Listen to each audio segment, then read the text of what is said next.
चित्तस्य पदेन वाचामलं शरीरस्य च वैद्यकेन योपाकरोतं प्रवरं मुनीनां पतञ्जलिप्रञ्जलिरानतोऽस्मि। ओम श्री गुरुभ्यो नमः। हरि ओम तत्सत्। श्री गुरुभ्यो नमः। I am a student of Dr. S.S. Naik Academy, Department of PG in Yoga. जोग विषय जोग आमर आध्यात्मिक विषय स्वास्थ्य लाभप्रद विषय। तो जोग शास्त्र जेहेतु संस्कृत भाषा रे लिखित तेणु आमको संस्कृत विषय रे सम्यक धारणा बा विशेष ज्ञान सामान्य ज्ञान रहिबार अति आवश्यक। संस्कृत भाषा न जानिले जोग पाठटा कठिन, से आम संस्कृत जानिबा आवश्यक। कारण संस्कृत रे श्लोक मंत्र सूक्त अनेक जोगशास्त्र अच्छी संस्कृत भाषा रे लिखित, तेणु ताहा हमको सरल बोधगम्य और सहज पढ़ाई बुझाई बुझाइबा सरल हो पार। तेणु संस्कृतर फंडामेंटाल विषय रे आमर ज्ञान थिबा अति आवश्यक। तो आमर यूनिट 4टी यूनिट अच्छे संस्कृत भाषा रे संस्कृत एलिमेंटरी संस्कृत रे। जो प्रथम यूनिट संस्कृत अक्षर इंग्लिश संस्कृत अल्फाबेट्स तार विभाग उच्चारण स्थान विषय रही। तापरे यूनिट 2 सेंटेंस फॉर्मेशन शब्द रूप धातु रूप कारक विभक्ति एगुड़ा रही। यूनिट 3 अवयपद उपसर्ग और प्रकृति एवं प्रत्यय। यूनिट 4 अवय संधि और समास रही। तो आम प्रथम जानिबा unit 1 Sanskrit English alphabet Sanskrit अक्षर। वेदे चतुष्षष्टि वर्णाः सन्ति। उत्कलीय 49 अक्षराः सन्ति। अष्टाध्यायी पाणिनिकर अष्टाध्यायी ग्रंथ रे 34 गोटी वर्ण अक्षर संख्या अच्छी। तापरे अक्षर तापरे से अक्षर गुड़िक दुई गोटी वर्ण रे विभक्त करा जायछि। स्वर वर्ण व्यंजन वर्ण। जो वर्ण गुड़िक स्वयं राजन्ति इति स्वरः, जो वर्ण गुड़िक निजे निजे उच्चारित हो पारंती से गुड़िक स्वर वर्ण कहा जाए। अ इ उ रु लृ एतिकी। तापरे हर्ष स्वर तापरे दीर्घ स्वर आ जो गुड़िक दीर्घ उच्चारण होती उच्चारण करने आमको शरीर ऊर्जा दीर्घ उच्चारण करूँ ताको आम दीर्घ स्वर कहवा।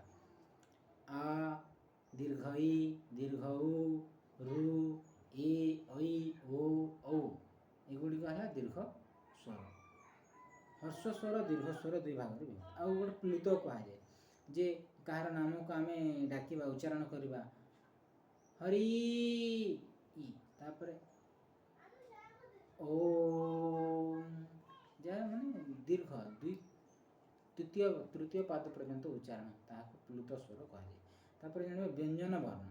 व्यंजन वर्ण क ठारू व्यंजन वर्ण को मध्य 3 भाग रे विभक्त करा जायछि। प्रथम है वर्गीय व्यंजन और गोटे अवर्गीय व्यंजन। से अवर्गीय व्यंजन पुणी 2 भाग रे विभक्त। अंतस्थ वर्ण उष्म वर्ण अजोगबाह वर्ण यही भेदरे विभागीकृत करा जायछि। तो उच्चारण स्थान वर्ण मानकर उच्चारण स्थान अकुह विसर्जनीयानां कंठः अ आ क वर्ग क ख ग घ ङ यार उच्चारण स्थान कंठ। जिते बेला हम उच्चारण करवा अ आ क ख कंठरू दीर्घ स्वरटा आसुछि।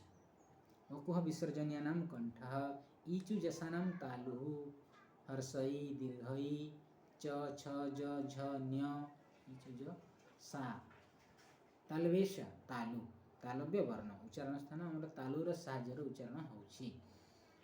ईचु जसानां तालु रीटु रसण मृदः रु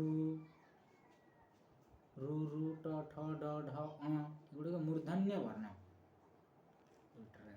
मूर्धन्य वर्ण ऋतु उपपद्मान्यम ओष्ठ उ हर्ष उ दीर्घ उ प फ ब भ म एगुड़िक ओष्ठ्य वर्ण उपपद्मान्यम ओष्ठ लृति लसनम दन्तः लृ ल त थ त वर्ग त थ द ध न एगुड़िक दंत्य वर्ण जीभ दांतर स्पर्श ହେଉଛି उच्चारण बेले तेणु यही पांचटी वर्ण दंत्य वर्ण अंतर्गत अटंती। तो वर्ण मानकर उच्चारण स्थान जानिबा जानिले संस्कृत श्लोक सूत्र मंत्र गुड़िक उच्चारण करिवारे सरल सहज बोधगम्य एवं लालित्य मधुरामय होई पारिबो जहाँ श्रोता मानक एवं स्वयं वक्ता को भी आनंद प्रदान करिबो स्पष्ट उच्चारण करि पारिबा आमे।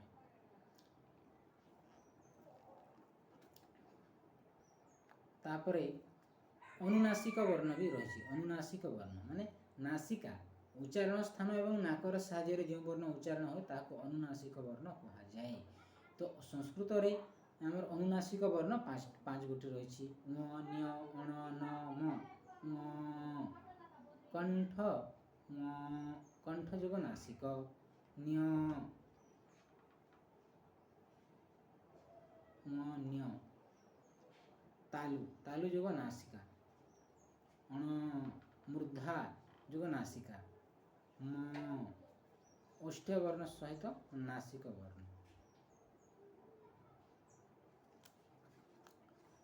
यूनिट सेकेंड सेंटेंस फॉर्मेशन शब्द रूप जानिबा शब्द रूप